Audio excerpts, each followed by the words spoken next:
Good morning. Good morning. I'm on your link because I'm logged into your account because I don't know, I couldn't get in otherwise. So I don't know if other people are having that issue. All right. So maybe actually now I could play since I'm in your thing. I was going to show a video. Yep, you should be able to. And it'll just automatically, or do I have to, hang on, I just need No, to see. you are listed as a host. Okay, so you should be able to hear it. Yep, sorry I was running late. I had an agent call, so sorry. That's okay. I just panicked because I was like, how do I get in? Okay, so I'm gonna play this video. I wanna start with this video that NAR released regarding their conversation with the Department of Justice and some rule changes to the Code of Ethics, and it affects our MLS. So you guys tell me, let me see if I can share, and then hopefully you can hear this okay. And then we'll talk a little bit about it. Okay, so just confirm you can hear this. Hello. Can you hear that? Can you guys hear the video? No. Can you hear the video? No. No. Okay, Very low volume. Yeah. All right, wait, I need to figure out how to fix I did it before. I haven't done it for a while, so I'm not sure why my settings. Select a speaker. Speakers, play on virtual audio device. Same as system to speaker microphone. Switch.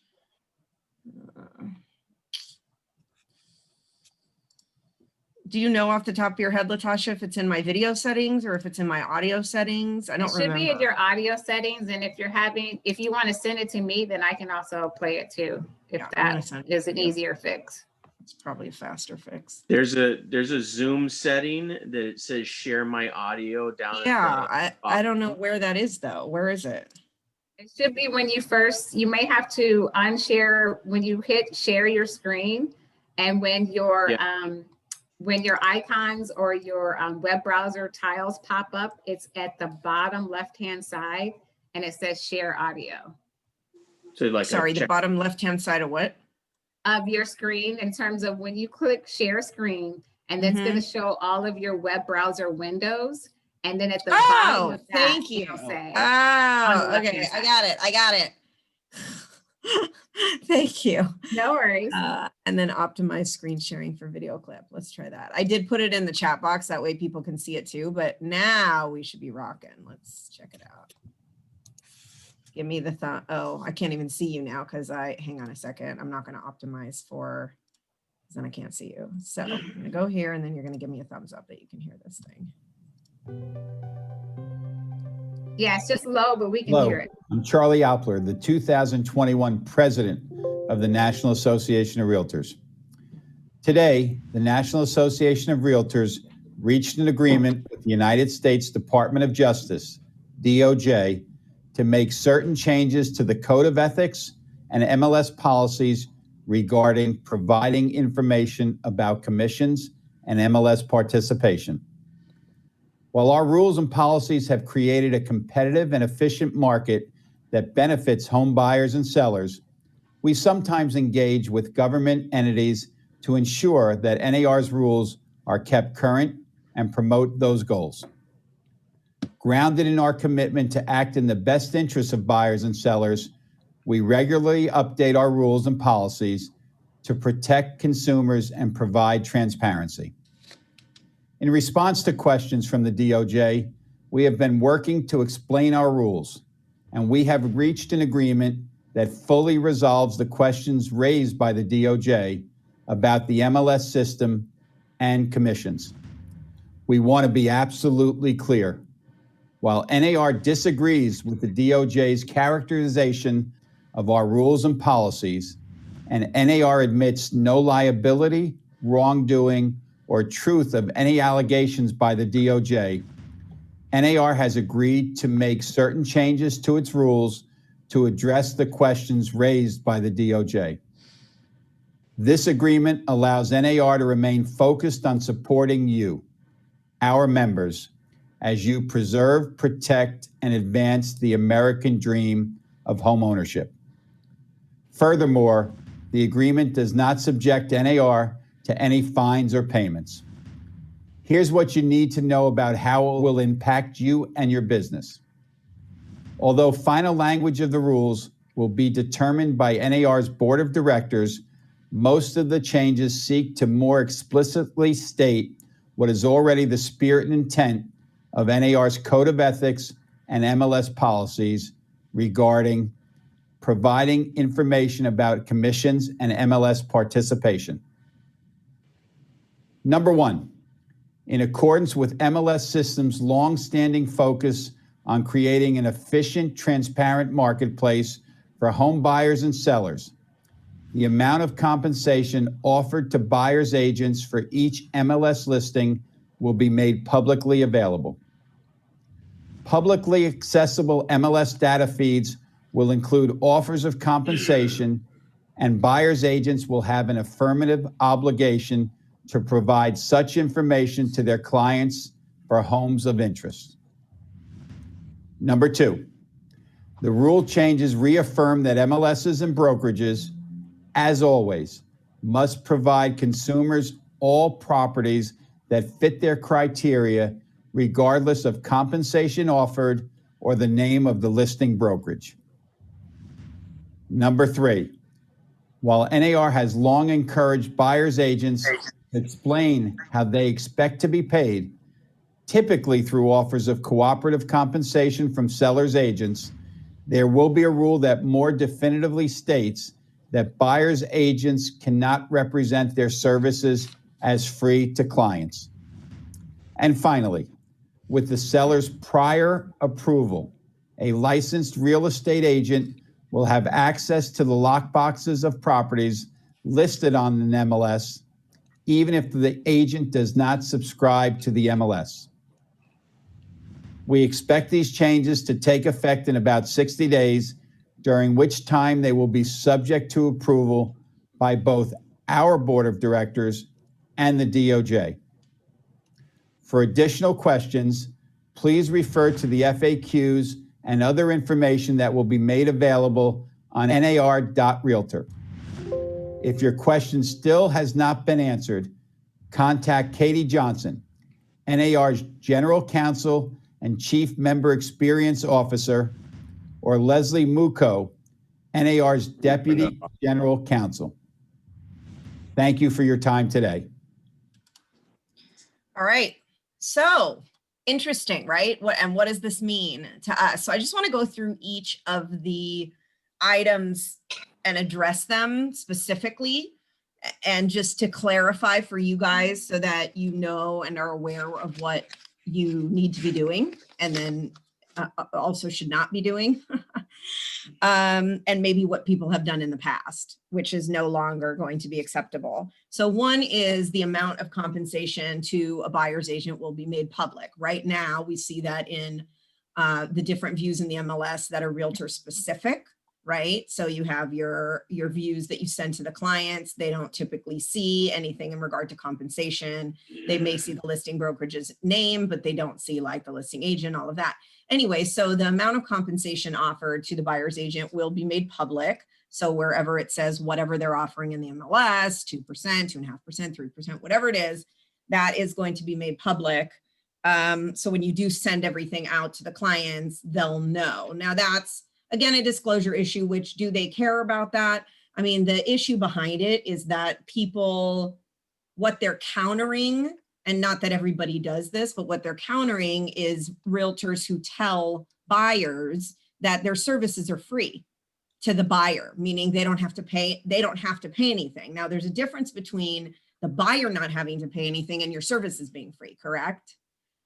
So it's clarification on it's not free because the seller is paying the compensation. Now, typically, if you're an agent that is going through a buyer rep agreement with a client, this is something that you would normally discuss and explain And there is a disclosure that happens there. And that's one of the reasons that we encourage you, among other reasons, to use a buyer rep agreement. So if you're using a buyer rep agreement, that's a great opportunity for you to explain that, which also gives you the opportunity where if you are selling them a property or working for them on behalf of them as their agent, and they're buying a property that does not offer any compensation in the MLS, for example, a new project that's not offering that, then that's where you have the conversation about that they're going to pay you, right? So that's one of the things that I wanted to make sure is clear. So depending on what your verbiage is currently with a buyer client, you really should not be saying ever that your services are free unless you're literally working for free and not getting paid by a seller or anybody else or compensated by anybody else. And if that's something that you want to do, talk to your principal broker about that first, because that's not necessarily advisable or possibly allowed, depending on the situation. The other one, any questions about that? Compensation made public? Okay. The other one, Lisa? yes, Aisha. Lisa, hi, it's Aisha. If we have a listing already, do we have to modify the listing, or is that going forward? No. You wouldn't need to modify the listing because the listing is already disclosing. The listing discloses everything. If you're using our forms, you're disclosing and you're having that conversation with the seller when you take the listing that they're paying you X and you're offering Y as buyer compensation. It's in your listing agreement. It's in your MLS data sheet. And now it's actually in the listing agreement as well. So you shouldn't have any issues there as far as disclosure. And on the list side, the MLS, our board will let us know how they're going to adopt what is coming down from NAR and the DOJ as far as we're concerned. And Lee, I see you're on the MLS committee, so I'm not sure if you've had any conversations about it yet, but basically my guess is what's going to happen is when you send a client view, a customer view from the MLS, it's just going to include that field from that point on. Oh, I see. Okay. So yeah, it's a matter of when they decide how to display the information to the public. So that's not something the agents are going to be doing different. You may be required to, there may be another field. I don't know, probably not, because it's already collected, the data's collected, but they may change the look of your entry fields or something like that. Yeah. So I expect that we'll hear about that as soon as that is taking effect. Okay. The other thing is you're welcome. All properties fit, you show your buyer client, all properties that fit their criteria, regardless of A, compensation being offered, and B, brokerage. Now, I'm going to mention, I want to talk about this because I'm going to tell you that I've run into situations in the past where I've worked with agents who, not in our company, but meaning like, where I was a listing agent, for example, or whatever, or I could have been the buyer's agent, but I have seen where agents have not included properties on their list to their clients or refused to show properties to their clients based on the compensation being offered. So this is whether you've done that before or not, whether you consider it right, wrong, or indifferent. Some agents say, I'm going to choose and decide what I'm going to work for and what I'm not. Your initial duty is to your client. And yet, that's been a conversation point. So this makes that change where you don't have that option. You have to show your client anything that meets their criteria and be able to defend that. If they accuse you that you didn't do that, which by the way, that has happened in the past with buyer clients that have said, why didn't you show me this property?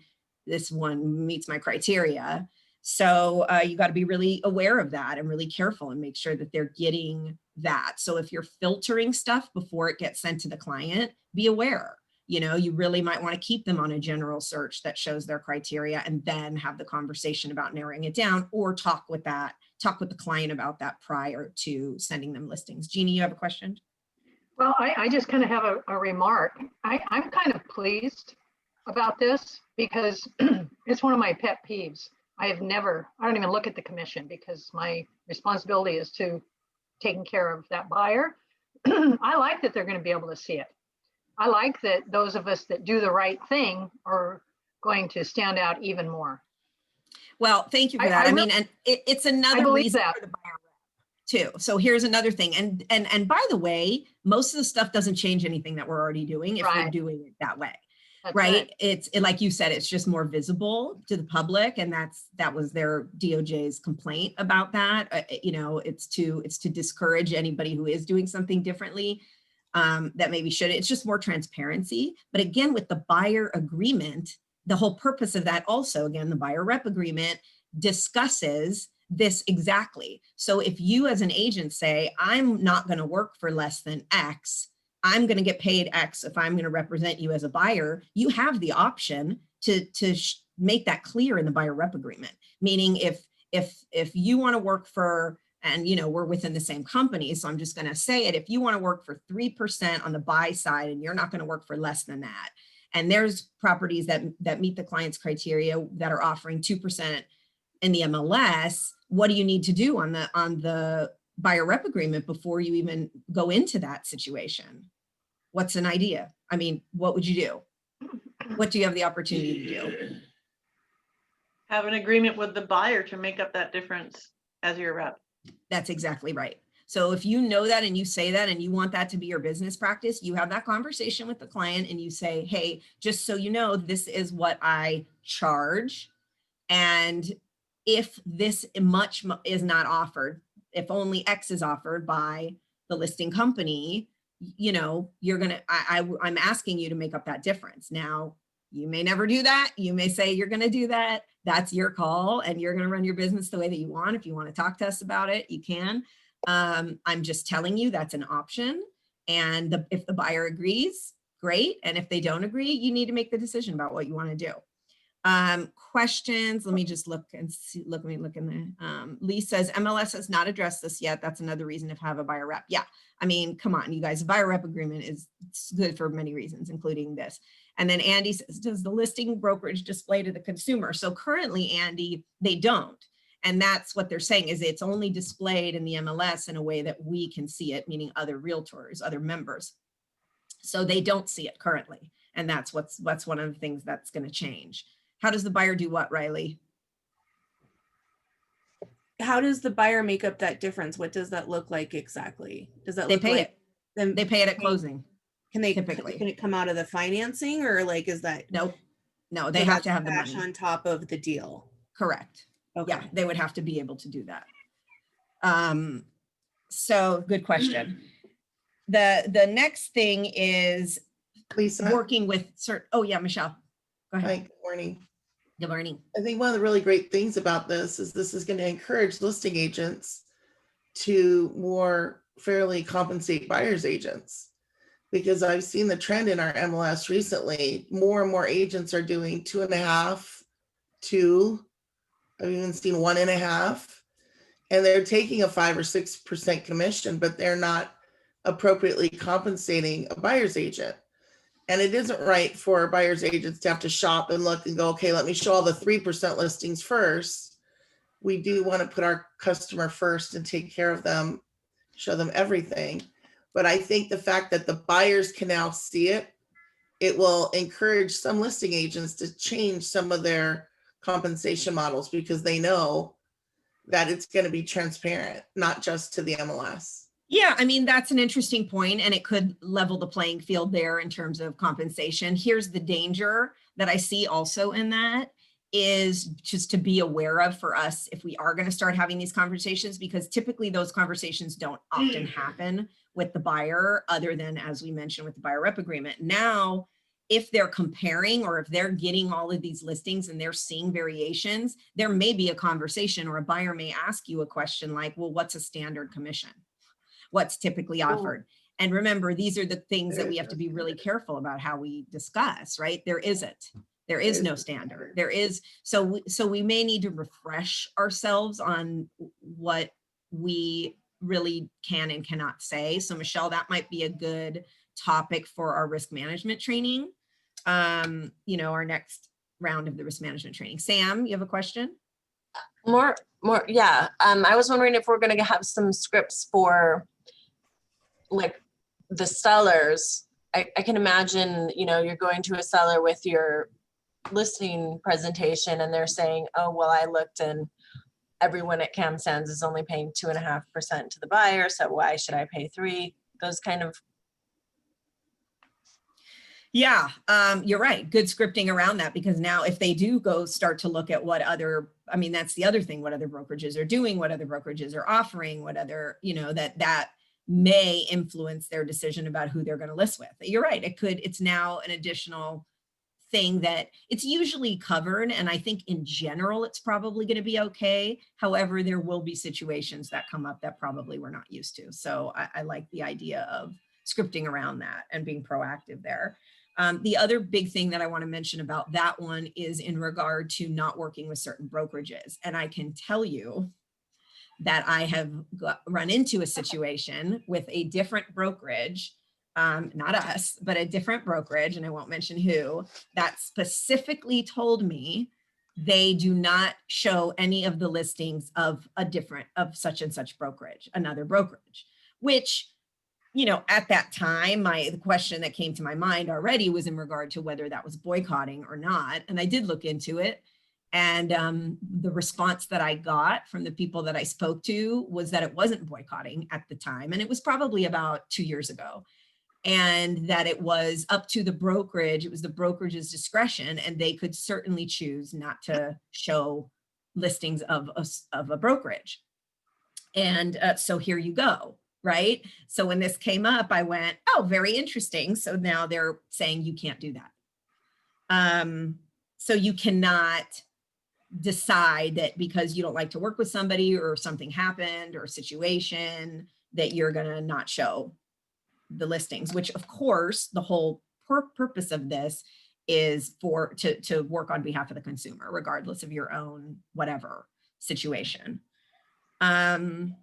Andy is asking, what's a good approach when trying to get a buyer to sign a rep agreement? I've worked in markets where no one signs it and it was tough to get them to sign.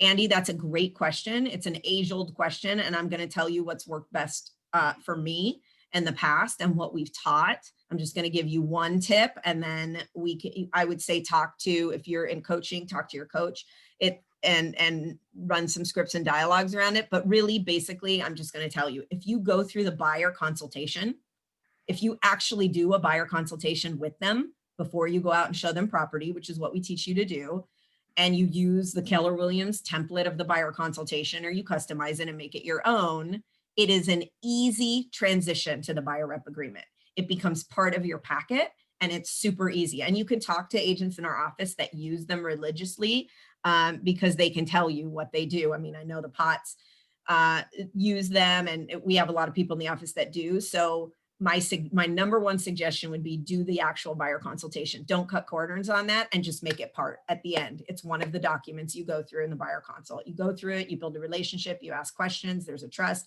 they want to work with you, boom. Okay.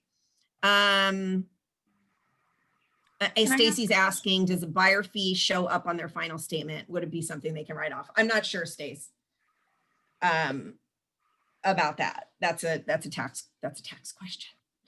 And you can ask escrow about whether it shows up on there. Yes, it would show up on the settlement statement to answer that part of the question. As far as tax purposes, I don't know. I guess it's costs for their purchase. Maybe Teresa Short, I believe, has a question for you. Yes. I actually have two.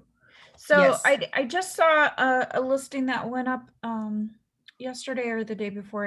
I don't remember. And the listing agent is also the owner of the property, and they put in, when it came down to the compensation, is that if you submitted an offer below the asking price, that it was going to be decreased. It didn't say how much, but it said it was going to be decreased.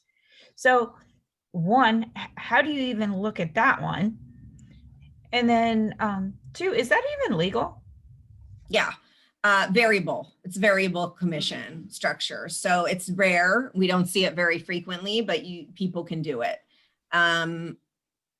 If you want to talk to, so Michelle, Keone, and I mean, when you teach we teach pre-licensing, we talk about it. It's one of the things that's discussed. It's just not super common, but sure, they can do a variable commission based on the price Yes, they can. It's unusual. But if they're an owner, there's probably I mean, because they're the owner and they're the licensee, then you'd have to find out what the details are, and they do have to disclose that that's the case, which is what they did. And so you have to call them for more details, and they have to tell you. Okay, they just didn't say how much. And so that's the thing. They don't have to. They just have to tell you that it would be, and then you can find out. You contact them. Okay. Yep. Well, then that kind of answers my next one. So thank you. You're welcome. Okay, the last one is the one that, this one I'm curious, and I do want to keep an eye on. It's not going to affect us. It's not going to hugely affect us here in Hawaii, but in other states, it's potentially a pretty big deal, which is the one where with the seller's, well, I like that it's with the seller's approval. So we're going to have to find out what that means as far as kind of a way around it. But it says a prior real estate agent who is, they said a prior, but I'm guessing they just mean an active licensee that's not part of your MLS. So meaning if we have a real estate salesperson in Hawaii that's not a member of the board, which means they're not a member of NAR, which means they're not subject to the code of ethics, it's saying we would have to show them the listing and give them access to the listing, which is not the way we do it now. So currently you have to be a member of the board, and which we are a realtor board. So you have to be a member of NAR, HAR, and RAM for us to be able to show or cooperate with other members of the board, and typically to get paid the commission that's being offered and to also show the property. They're saying that that's not going to be able to happen if the seller gives permission. So this is the part that I'm not sure about. In other states, you know, a lot of other states don't have a lot of realtor members. They don't necessarily have realtors that are members of NAR, and their boards are not realtor only membership boards like ours are. So you will have a lot of licensees that are not members of NAR. So it'll be very interesting to see how that one plays out. And, you know, I don't know the further details on that. And I don't know what seller's approval means. And I don't really know how the conversation goes yet, but that's one for us to look at and keep an eye on. Yeah, Crystal, I don't know. I mean, I'm guessing give them lockbox, but maybe not, or maybe the seller can determine you could be at the property physically for all the showings. So then you don't give them the lockbox code, but you're there. I think there's going to be flexibility on that, but I just don't know. Does anybody have any other additional information about any of this or questions? It's kind of the hot topic. Lisa, since our board, hey, Andy. Hi, since our board does not own the MLS, I believe that non-realtors can join the MLS because they're licensees and still get it on the Big Island. So over there, you're saying that to have access to the MLS, they don't have to be a realtor and they don't have to be a member of your board. Is that correct? I believe that's the case. I'm not absolutely positive. But again, since we do not control from WAR's perspective, we have no control over the MLS, that may be true. Okay, that's interesting. So yeah, you guys have it separated there. So that may affect you more. Or whereas in our case, currently they have to be members of the board to have MLS access here on Maui. So interesting. Okay, so let's see. I had one other, that was the main topic for today, which took most of the day. Lisa? Yes. So in our conversations with our clients then as buyers reps, we can't tell them that only members of RAM have access to the MLS? Well, that's the case currently. I mean, and honestly, it's technically true if you talk about the actual MLS system, like Paragon. Obviously, they get syndicated to virtual websites, so everybody can see to an extent active listings, but the additional data they would not know, and additional realtor remarks and information, right? They wouldn't have unless they were a member. And they right, were and the able to custom see that. searches they wouldn't have access to. So then this change is saying that not that non-members get access to the MLS, but that non-members get access to the lock boxes. Or, I mean, and maybe it's not lock boxes, and maybe it's just you're at the property, but they can show it. Now, the question of compensation is a good question, because currently we share with people that are participating and that are members of the MLS. So that's another interesting question is, does that mean that then commission has to be paid to them, which is one of the reasons people wouldn't show the property unless they have an agreement. So what'll happen is an agent may come to you that's not a member of the MLS and say, or a member of your board in our case, and say, hey, I want to show your property and I want an agreement that says you're going to pay our brokerage if we sell it, right? Okay. But don't we already do that with the cooperating brokerage agreement? We do most of the time, but it's actually not necessary. If it's posted in the MLS, we honor what's posted in the MLS, even without a co-op. We pay it. We're obligated to pay it. So this without would a co-op. You would have to have a co-op in that case. Yeah, so this would just mean making the cooperating broker agreement standard, and then making the buyer's rep agreement conversation standard. Well, yeah, I mean, it's still going to be what people do, right? I mean, right now we can say use it. Everybody runs their own business and they're independent contractors. But in this case, it would actually be required. Like, you don't having a buyer rep isn't required, and it won't be required in this case. The point is, by doing that, you will help to relieve your liability of this rule change, and also to assure that you have that conversation, which is going to be required. Okay, so when I first read about all of these changes coming out a couple weeks ago, the way that the people who were talking about it online made it sound is that the sellers no longer had to offer cooperating, no longer had to offer 3% or any percent in order for buyers agents to get paid. Is that true, or is that a misunderstanding of what's happening? Yeah, I don't know what you mean by that. They would be offering, it doesn't change. What do you mean they don't have to offer? They don't have to offer. The seller, the agreement, the seller is actually not offering to pay the buyer's agent.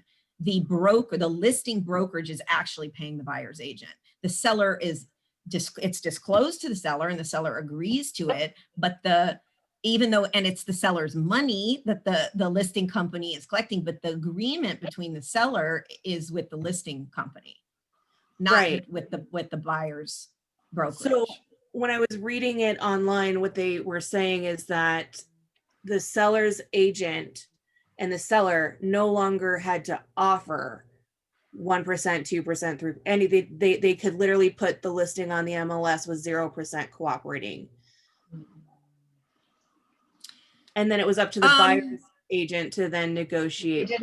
So technically right now you can do that. Actually, you can, it actually doesn't change that. I mean, as far as I'm concerned, and any of the brokers on here can correct me if I'm wrong, you can do that now. You just don't, because the whole purpose is, so cooperation doesn't mean compensation, right? By putting it in the MLS, you're agreeing, and being a board member, frankly, you're agreeing to cooperate with other board members and other brokerages, but it doesn't mean they're going to get paid anything. I mean, if you think about, developments and projects, they can list some of the properties in the MLS and they don't have to offer anything. I mean, typically you wouldn't see that, because they are saying, hey, I'm going to put this in here and I know that you're going to want to get paid to work, so I'm going to offer you X. But that can be anything at this point. So it wouldn't change that necessarily. They may have an opinion about how that would affect what people do, but that's different from what they were actually required to do. If that makes One sense. of the benefits of putting it on MLS is your 1,700 other realtor members trying to help you sell that listing. And their incentive to help you sell that listing is the compensation that they receive. Right. Right. But doesn't this then motivate it to go down in buyer broker compensation? No, I don't think so, but I mean, you can see people can handle it any different way. I wouldn't necessarily think so. No, I mean, I wouldn't think so. Most of this do is a clarification, everybody. Most of the stuff we're doing, you know, and day out, year after year. So it's more clarification because the lawsuit came out through DOJ and the association. So Yeah, it's So- just transparency. Yeah. Hey, Yeah. Lisa. Yep. So because of the previous point that we discussed, now that we have to show clients all the properties regardless of compensation, regardless of brokerage, this basically helps it. So that I'm guessing that's probably why Riley read those comments online, because if you now offer 0 to the buyer's agent and and you're having to show all properties regardless, and you focus on the client's needs.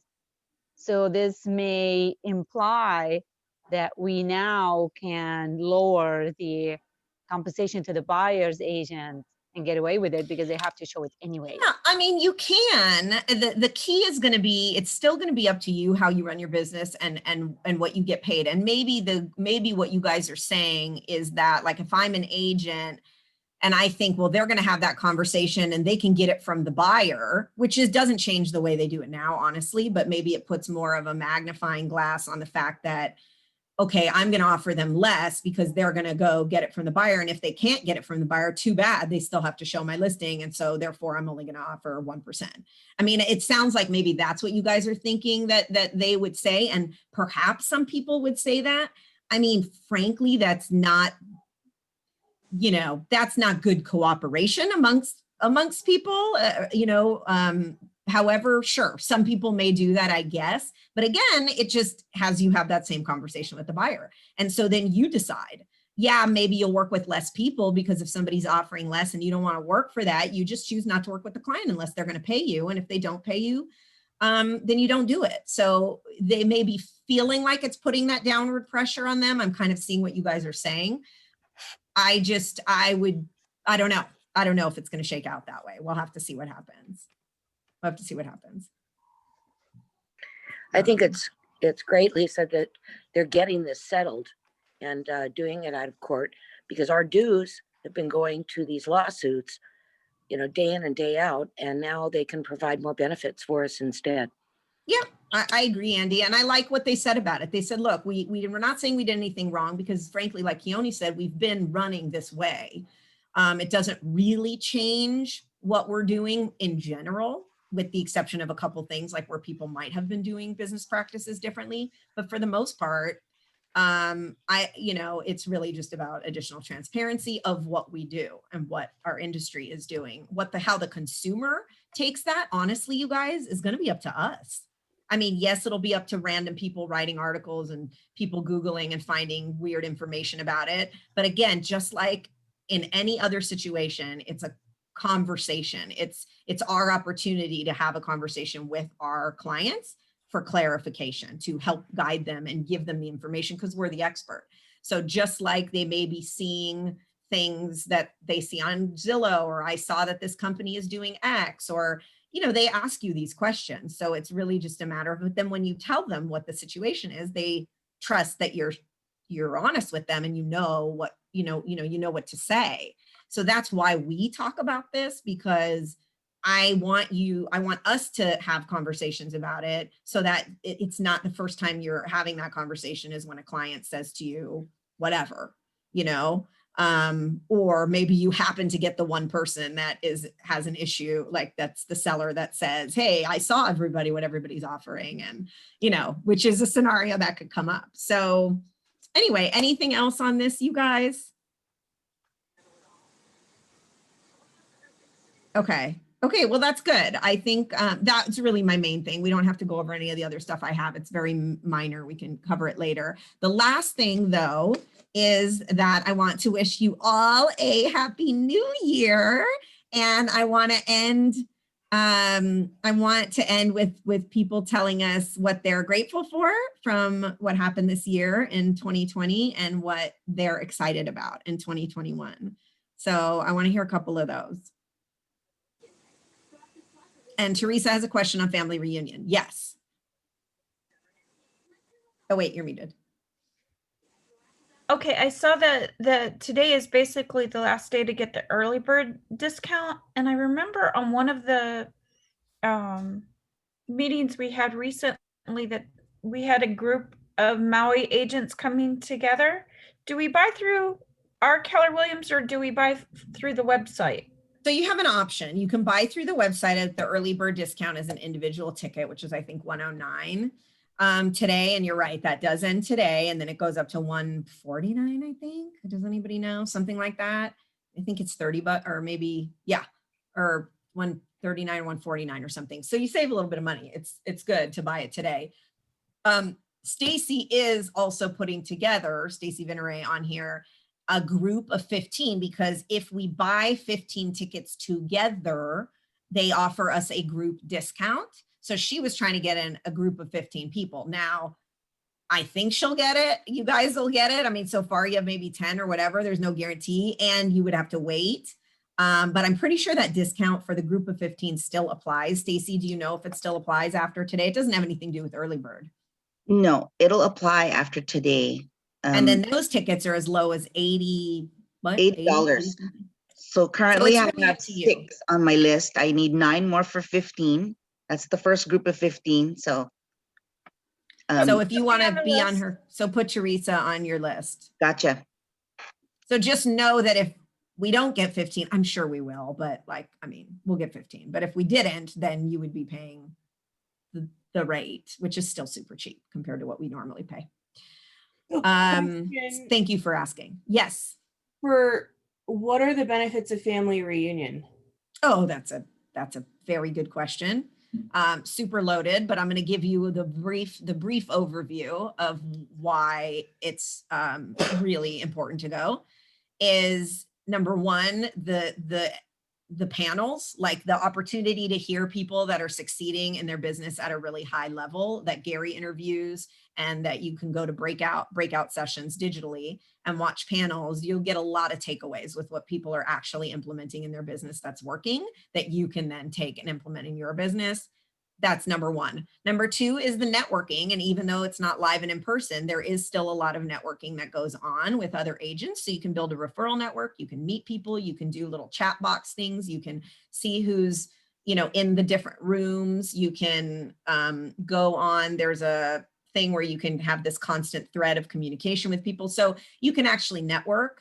And then you do breakouts and you can focus specifically on what you want in your business. So depending on what's being offered, they're going to have a lot of different sessions. You can pick the ones that apply to you. So if you really want to take more listings and want to really just study listings, just go take the breakouts that have to do with taking listings, or, for people for team building. So it's incredible content, and you get to hear right from Gary too, a lot of what's going on in the market and what's going on in the company. And those are really valuable. That's really valuable information as well. So, and then they talk about, they release a lot of new things. So you'll hear about, like, just be on the cutting edge of what's going on. It's incredibly beneficial. And to do it for digitally, where you don't even have to fly anywhere and it's so much cheaper to do. It's an investment. Family reunion and mega camp. Those are the two you want to attend at minimum every year.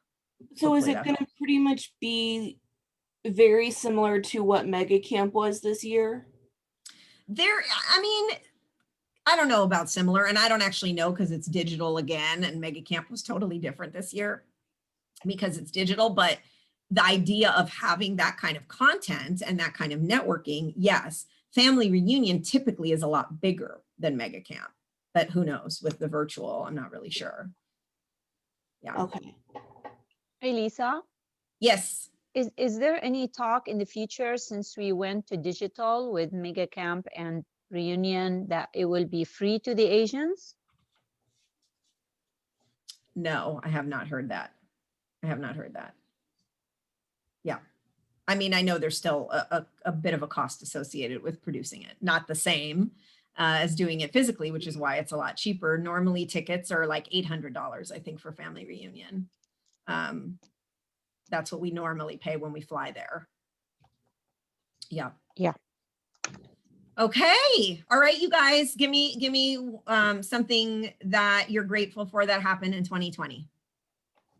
I got my first real estate paycheck. Yay, Riley. That's awesome.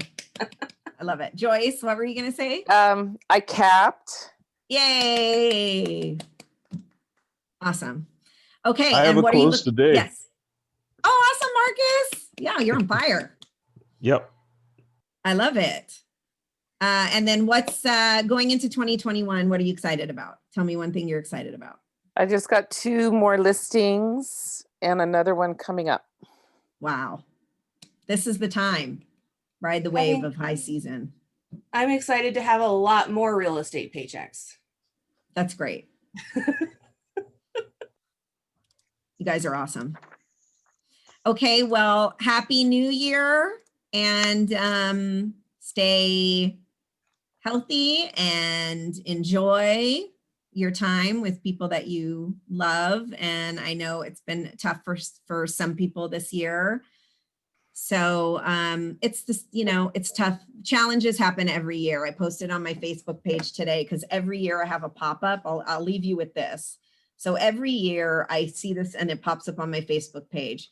And it always says, whatever the year is, was the best year of my life. And then the next year is the best year of my life. So I wrote 2020, the best year of my life, 2021, the best year of my life. And I wrote, I say it every year, and this year was no exception. Challenges contribute to growth, which is a blessing. And I grew more this year than ever. So there you go. Count your blessings, be grateful, and you'll have a great 2021. Thank you guys. Thanks, Lisa. That was awesome. Okay, bye. Thank you. Bye-bye. Happy New Year. Happy New Year. Happy New Year.